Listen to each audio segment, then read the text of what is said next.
Adam, hi. Thanks very much for joining us on the Indie Network. It's an absolute honour to have you on. How are you doing? I'm very well, thank you. Yeah, pleasure to be here. So firstly, why don't you tell us a little bit about yourself for those of the authors out there who don't know who you are? Well, in short, I write crime thrillers and psychological thrillers and mysteries as well. Up until fairly recently, I've had two main series, the Night and Culver House crime thrillers, which are kind of gritty urban crime thrillers in your Ian Rankin, Val McDermid, Peter James kind of style, and the Kempston Hardwick mysteries, which are a very fun. Almost kind of a pastiche of the golden age of mysteries. Yeah. In the style of your Agatha Christie's, Dorothy L. Sayers, but Nice. very much tongue-in-cheek and very much reusing and rehashing some of the old tropes of that genre in a funny way. Recently, last year, started writing psychological thrillers as well. Cool. My ninth book that came out was a psychological thriller Nice. that went a little bit mad. Had the premise of could you murder your wife to save your daughter, and that ended up being a bestseller all over the world, and ended up being the tipping point book, which just completely blew everything wild for me, really. That's amazing. Yeah, good stuff. What sort of time, just to narrow in, when was sort of the breaking point then? When was the first moment you looked at your sales or you looked at your social media and thought, whoa? Well, it's been growing steadily over the sort of 5-6 years I've been writing, and I've been writing full time for a fair while now. So it's been covering the bills and all the rest of it. With my wife working as well, it was doable. That's good. But yeah, I think back end of last year, December, when Her Last Tomorrow came out, was when it really changed, and it just carried on growing right through January, right through February. Yeah. And February this year, I ended up making more money in book sales than I'd made in my career before then. It was just it was insane, really. That's incredible. Yeah, they got picked up by Thomas and Mercer, print of Amazon Publishing, and it's just still trying to get my head around everything, but enjoying every minute, really. That's good. Talking about your career, you've had quite a varied career. I see from your website got my notes here, you've been an actor, professional actor, delivery driver, and as a marketing consultant as well, which is, I imagine, very useful for being an indie author. Yeah, it is and it isn't. I mean, in terms of what I was doing before this, I think what actually helped more was running a business and understanding the principles of the fact that you've got to make money, you've got to be having more money coming in than you've got going out, Of course, that yeah. you've got to be more than happy to promote yourself and whore yourself out, if you like, in order to get that platform and that popularity. Treating readers like customers and like friends, so that they're you're going to build up a long-term relationship with them. It's it is an altruistic thing to do. There's also an obvious benefit from keeping readers happy. So I think running a business in itself has probably been more beneficial. I think general marketing principles and internet marketing principles have helped. It's made, I think what it has done is it's made the whole process far less daunting. That's I good. think kind of understanding the internet. I mean, I wouldn't say I understand it much these days. It's internet marketing is one of those things where as soon as you drop out of it for 2-3 months, then you're lost. You can't get back in it. It moves so quickly. Yeah, it really does. I think that you've touched on an area which I think a lot of authors struggle with, and that is, you said, it's daunting, or at least it could be. And I think that is something you have to remember, that everyone's in the same boat. Everyone, even someone like yourself who's run a business, who knows, like you said, a bit about marketing in general, can sort of be thinking, am I doing the right thing here? Am I going down the right path? And so I think it's important for the authors just to remember that you're not alone. It's completely Absolutely. natural to feel like that as well. You're embarking on something new. And you're definitely not alone, and you shouldn't be alone. No author can be alone in what they're doing. I've got a massive team that helps me. I mean, even from the basics of having a cover designer, having editors that you work with, having somebody to typeset the books, having people who help out with different things. I mean, even physically here in the house. I mean, my wife has left her job a couple of months ago and is now working full time with me on the marketing and the business side of things. Yeah. She essentially runs my office and leaves me free to do the writing and the interviews, the media side of things, which is fantastic. So there's a whole team out there, and of course the readers are the people that are out there telling their friends, and helping to push your books for you, and doing all the word of mouth marketing, I suppose, on Facebook and Twitter. Yeah. So yeah, every writer really needs a big support team. It's not something you can do completely on your own. No, I think you're absolutely right, and I think that goes, as you said, from. I mean, it's great that you've got that partnership now with your wife, that you can have sort of the that person who can handle that side of things, while you focus either on the writing or whatever you want. I think that starts in the early stages of self-publishing, whereby you're going out and you're finding an editor that you can work with for a series or just a standalone book, a cover designer, formatter, etc. I think those are the most rewarding relationships, and I think definitely the best way to do it as an author. Yeah, and there's a lot of work there to be done as well. I mean, my wife now, as I said, is working full time doing the business and marketing side of things. Exactly. And she said there's far more work there than she can do full time. And she didn't know how for 5-6 years I was doing that and writing 2 or 3 books a year as well. And I think now maybe she understands why she would have occasionally come home from work and found the dishes in the sink or the hoovering not done. So she's perhaps a little more sympathetic now. I was going to say curtains drawn, just beavering away. No other way. Yeah, I mean that is the image. Right? Hit the nail on the head. That is the image of today's author. Really, I think that I find it. I don't know. I really enjoy that, and I think it fascinates me in a way, because it's we are so passionate with whatever we do, be it the writing side or the business or the marketing side. I think we do have that image.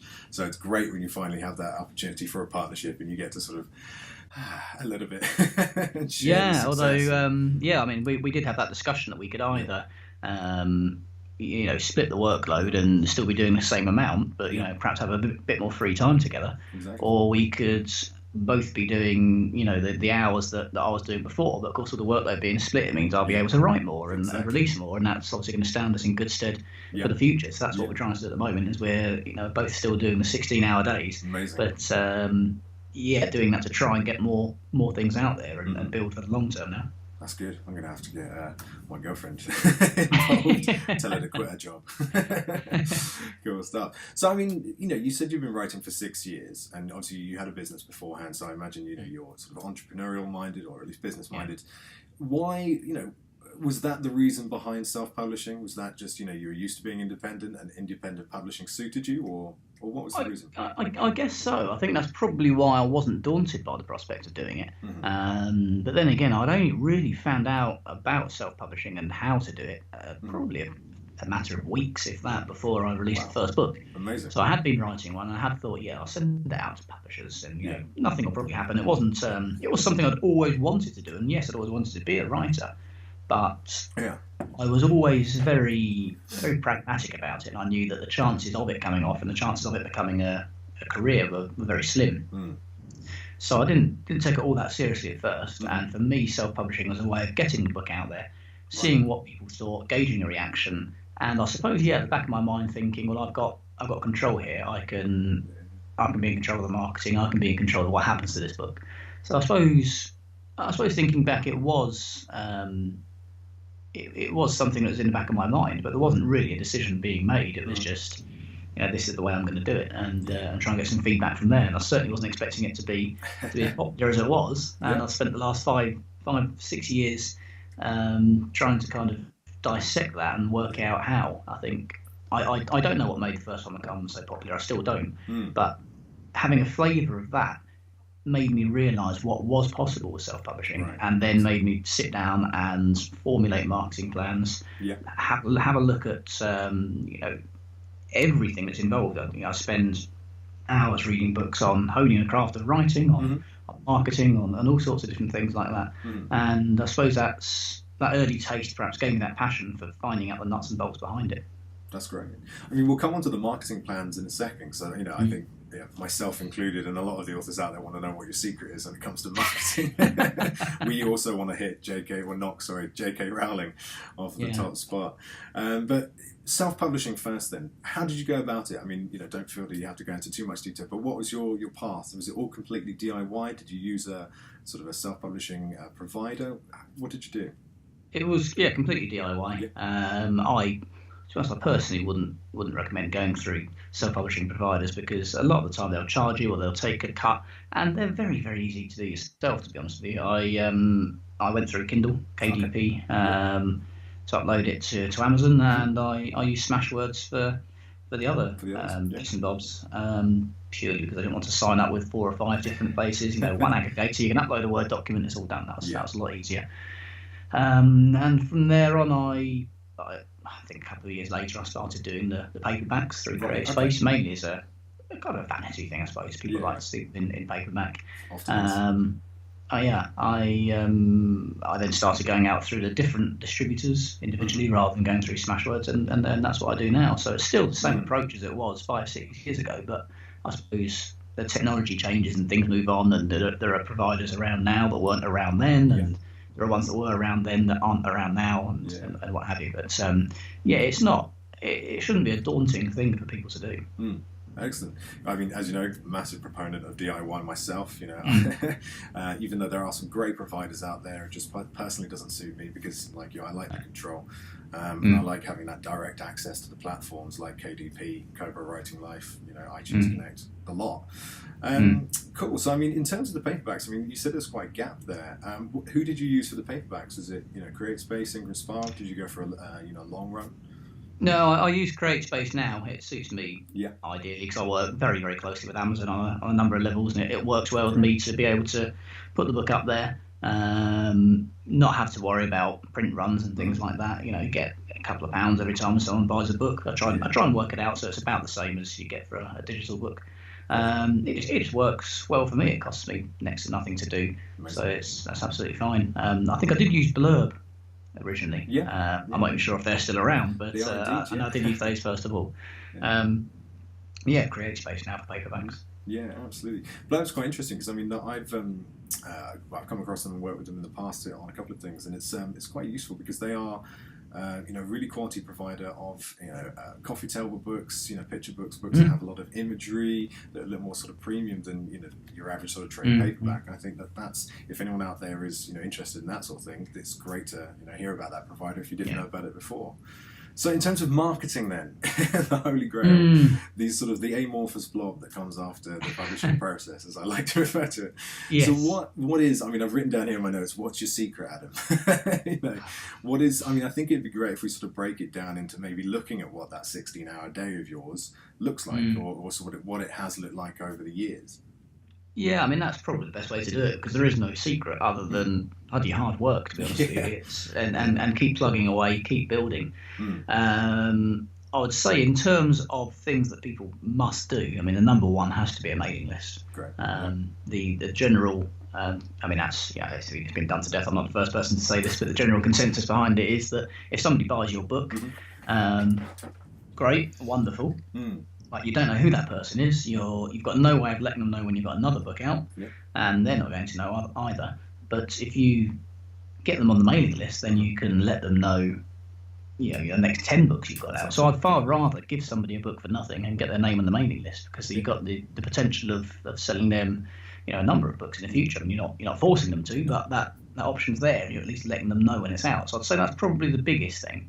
And most of my marketing effort is around getting people on that list, and getting people in the club and being able to keep in contact with them. Because otherwise, you'd be a business that doesn't even know who its customers are, and there's very few other businesses that would happen to. As someone who works very closely with Amazon, I think you've just hit on a quite an interesting point. Obviously, Amazon provides some analytics, mostly obviously what happens with your books, and obviously we can see a few more statistics that have crept in over the couple of years. Kobo, of course, shows us more sort of geographical locations and a bit more of a breakdown. But do you think there should be a move by the retailers to provide this sort of information, to authors in a way that you can help, in a way that would help them connect with the people that are actually buying their books? Because I mean, they've got the information. Possibly. I mean, it's got to be done carefully. I mean, what they don't want is for all of their customers to then be spammed by a load of authors saying, go and buy my new book, because then nobody's going to use Amazon, nobody's going to use Kobo if that's if their data's been given away. They've obviously got to be very careful with that. But they are, I mean, Amazon in particular are improving things like that by, if you go to a product page on Amazon, it'll tell you books that are similar, or if you have bought books by a certain author or bought a few of them, then you will usually get an email when that author's got new books out. So they are getting on. I mean, it's in their best interest to do so as well. They want to sell more books, so it is moving that way. But I don't think we'll ever have completely open data, and it's probably a good thing as well. As much as I would benefit from it, I think in the greater scheme of things, it probably upset users, and I think it probably wouldn't be massively beneficial overall if everybody who used Amazon started getting emails every day from authors saying, buy my new book. Yeah, buy my new book. I mean, I think there does need to be that fine line. You're absolutely right. And I think it is good that we are seeing more and more of these statistics. I mean, it's quite interesting. The other day I just saw, obviously on Kobo, you can see little circles where you're selling things. And just to see, little circles in countries that, I've never actually had any direct contact with. And it's just great to see that sort of spread thanks to the internet. Cool. Yeah. So, I mean, in terms of your average day, I mean, writing and marketing, then how do they fit together? And obviously, I know you've split it and you sort of have 2 people working for you. But even if it's going back a couple of years before you did that, when you were still sort of solo author, what did that sort of day look like? It would depend. I think probably maybe 50-50 overall, or maybe slightly in favour of the marketing side of things. But I always try and do.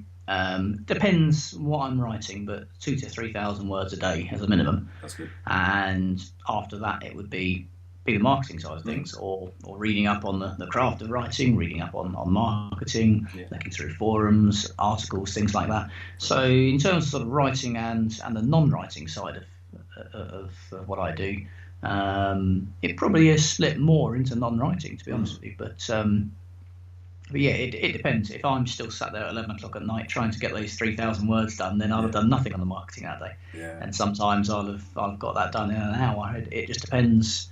It depends what kind of day I'm having, really. No, absolutely. And I mean, you've managed to pack a load of books into the 6 years that you've been writing.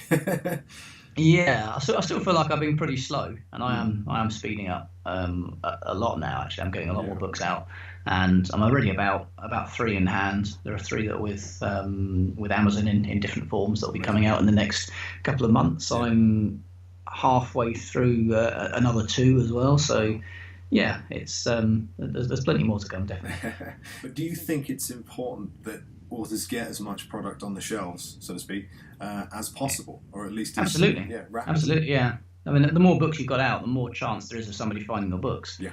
Because if you've just got one book out, the chance of somebody stumbling across that accidentally is going to be very slim. Plus, if you've got a fan base of however many people, if they buy your one book, then that's great. If you buy another book, you're potentially making double that amount of money. If you write 3 books, you're potentially making 3 times that.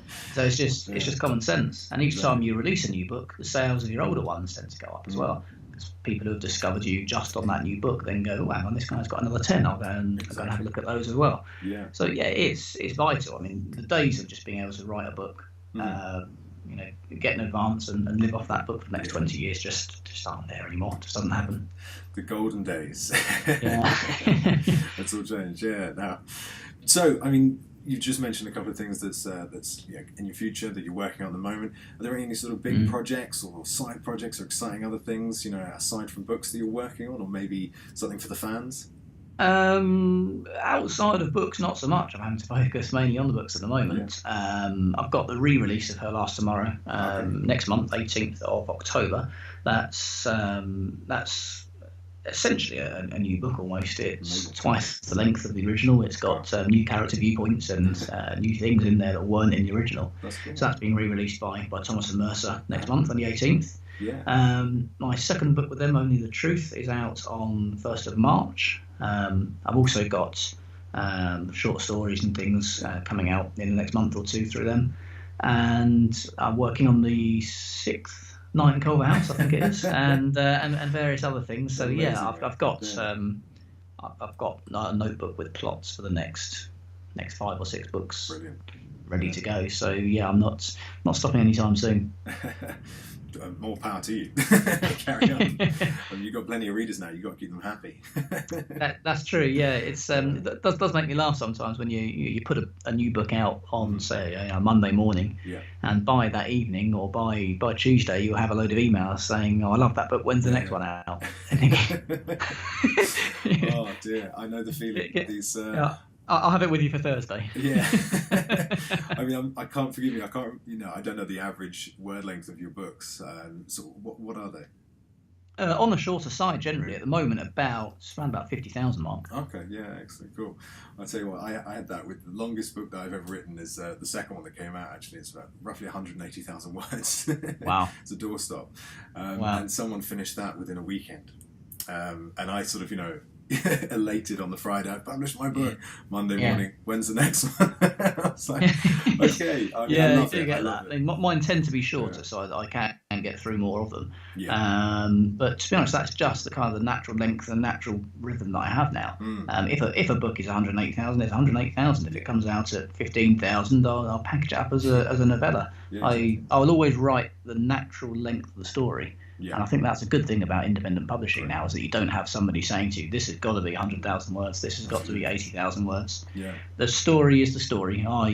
The only time the word count bothers me is when I look at it at the end to find out what it is. Other than that, it's they happen to be around 45 to 55 generally. Yeah. But that's just sort of natural rhythm I seem to have fallen into, really. I think that's great. I think, to be honest, I'm personally, as an author, moving towards shorter form books. I mean, even if it's a longer book, think about breaking it down into multiple titles. So, because I think, readers are changing, reading habits are changing.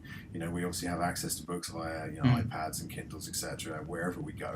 And I think that enables us to read, or sort of, read very quickly, and also just consume things that that fit into a short amount of time. And I think shorter form is definitely one of the things and major shifts that we're going to see in the book industry. Absolutely, yeah. You've hit the nail on the head there. It's something I've been saying for a long time. I put my first book out. Yeah. That was 23,000 words, and that hit number one on Amazon. So I've been saying for a long time, people are moving towards shorter form. Yeah. For me, it's just natural to write shorter. Yeah. To write, to keep out stuff that doesn't need to be in there. Keep the pace up, keep the suspense going, keep building quickly. And that suits me a lot more. And it's something we're starting to see now, a few years on. Things like, if you go into a bookshop, you see James Patterson's book shots and things that are on the shelves. They're paperbacks about that thin. They're out for $1.99 or whatever. And a lot of people are doing those. And you've got things like Kindle singles now, which is putting out more and more fiction work.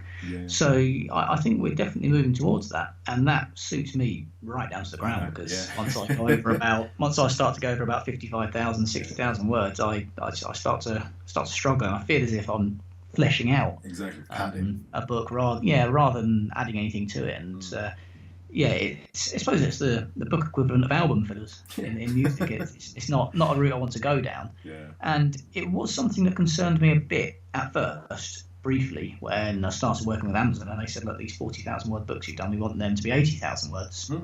And I said, fine, but I'm not going to pad them. Yeah. And working with their developmental editors and commissioning editors, spoke with them about ways that it could be developed.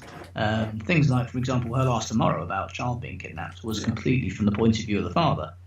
But now it's also from the point of view of the mother, and it flips back and forth between the two, and you can see the same story, the same event, through two different people's eyes, and how it affects them both completely differently, the suspicions they have about each other, and how that same event can affect two different people in two different ways.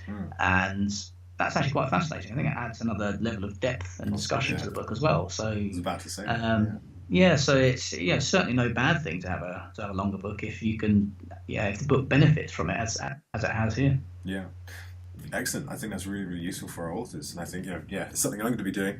Like I said, how does it feel then to be where you are now? Is it sort of, are you looking to the future now that you're a bestseller across multiple countries, or are you thinking, I'm pleased. And you just sort of, did you take a little time off? Did you take a little sit back? I've had a couple of little holidays, but even so, I went last time I went away was early August, went to Greek islands, and even then I had my laptop away with me, and when my wife was getting ready to go out in the evenings, I'd be out on the balcony and typing away, and I came back after a week with another short story, which is out in Kindle singles next month. So it's just little things like that. Just even when I'm on a break, it's, for me, writing isn't it is my job, but it doesn't feel like work. No. It's something that I enjoy doing, so I'm perfectly happy not to have breaks. And if I do go away, it's not to escape work. It's work elsewhere. Yeah. But yeah, I'm always looking to the future, always wanting to go to the next step, and I think that's kind of what's got me where I am, and what will get me further. Because yeah, of course, I'm really happy with what's happened so far. We've managed to. My wife's left her job. We've paid the mortgage, got new cars and holidays, and all of that. It's great, but I'm always going, right, what's next? 10 books, great. Want 15, want 20. Each time you get to number 3 in a chart somewhere, you want to be number 1, or you want 2 number 1s, and start doing TV and film and things like that. So I'm always looking at what's next and trying to move things on to the next spot. Amazing. I think that's really inspiring. Even for a new author, for an experienced author, I think that's very important. And I'm definitely taking something away from that, Adam. So as soon as it's done, I'm going straight back to the writing. Yes, I think the nicest one for me recently was last month. I mean, in July as well, I had a number 1 in Canada. Yeah. And then last month in August, I looked at the charts again. Somebody said, you're number 2 in Canada. I looked at the chart, and I was number 2 behind the new Harry Potter. Yeah. And a couple of days later, managed to knock Harry Potter off the number 1 spot. So, and then you look at that, and you take a quick screenshot, and you go, I'm happy with that. I'm happy with that. Another milestone. Oh, that's brilliant. Yeah, no, I mean, congratulations for that, because it's great to see, and I think your blurb on your site. The first paragraph really encapsulates it rather. You are one of the most successful indie authors, around. So I think it's great to see that you are living proof and working proof of the fact that it can work, it does work, and all it takes is hard work. Obviously, the skill in the writing as well. So I think it's great to have people like you around and have you very vocal in the industry, and obviously doing things like this, and sharing your expertise.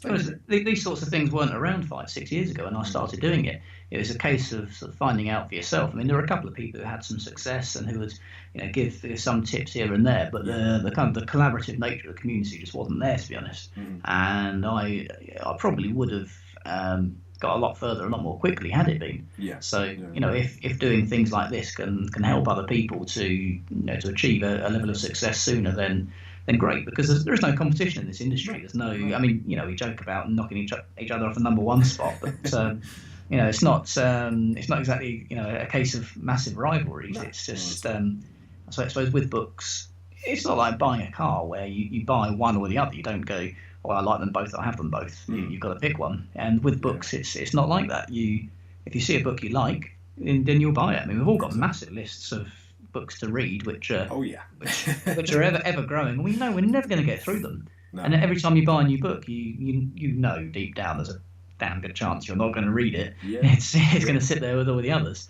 So there is no competition really. It's a very, very friendly, very collaborative industry. So if I can give something back to that, then great. Hybrid author. I mean, we've heard that term over the last year and a half, maybe 2 years, to describe an author that maybe a little bit of indie, a little bit of traditional, somewhere in between. Obviously, Thompson Mercer being an Amazon imprint. Not one of the the big 5 or 6, but would you class yourself as a hybrid author? Do you think that term's important, or would you just think it's just one of those just random words we hear like entrepreneur every now and again? Yeah, I mean, to be honest, it doesn't matter. I suppose I am a hybrid author, but it doesn't matter too much, because even with the independently published books, the idea is that nobody would know they're independently published. My whole process is driven towards making that final product completely indistinguishable from a book on the shelf. Absolutely. And I deliberately have my books on my shelves here, intermingled with the other ones, just to see how well they blend in, essentially. And that's always my aim. So I suppose I am hybrid, but Amazon's model it's probably somewhere itself between traditional publishing and self-publishing. It's kind of self-publishing plus, with a lot of support and a hell of a lot of marketing clout from the biggest book-related company in history.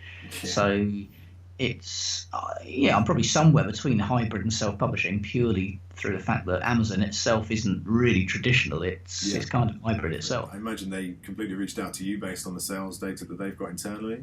It wasn't any sort of agented process. No, I don't think they do submissions. I think they probably do through agents. I think I know people who have gone to them through agents, but no, I don't have an agent, to be honest with you. It's more money to keep for myself. Exactly. That's good. I think now we're looking at and film and things Yeah. like that, well, then you have to do it. But I always think an agent's fine if it's something you can't do yourself. Yeah. But on the literary side of things, that I can deal with that myself, no problem. Okay. It's just a matter of time and spending the time doing it. Yeah. But once you get to TV and film rights and foreign rights, translations, things like that, that's where agents for me can really become very important. In terms of your one number one tip for an author, if you had to pick one, writing, marketing, publishing, whichever, what would it be? Keep going. Keep going. Keep it. I was speaking to a friend of mine about this last night, and he said that's something that he's always thought about with me. He's a writer as well, an actor, and he said to me that's the thing he's always spotted with me is I would keep going, and that's how he knew that at some point there would be a big tipping point. It starts doing fine anyway, but in terms of a massive explosion of exposure and things like that, that's something I suppose had always been on the cards because I'd kept going, and it might have happened at book 2, it might have happened at book 6, it happened at book 9 as it happens, it might have been book 25, you don't know. But my general mantra in life is that I'd far rather regret doing something than regret not doing something. Mm-hmm. I don't want to be laying on my deathbed thinking, oh, what if I'd done that, or I wish I'd given that a go. I'd far rather go, what a wally, what did I do that for? Right. That's at least I don't think there are any such things as bad experiences. I think there are good experiences and there are lessons learned. So that's my way of looking at things. What a great outlook. Yeah, thank you very much, Adam. Cool. So, it's been an absolute pleasure to have you on IndieNetwork. Thank you so much for your inspiring advice, for your insights and your tips. My pleasure. And obviously, once again, congratulations to all your success so far.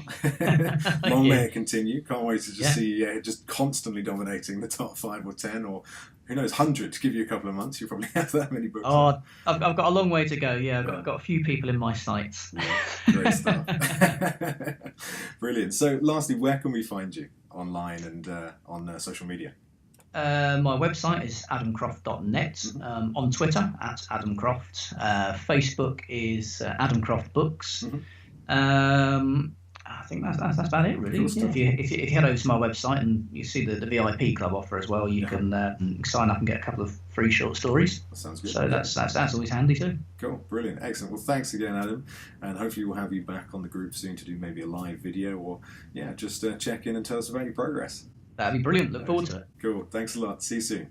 Cheers.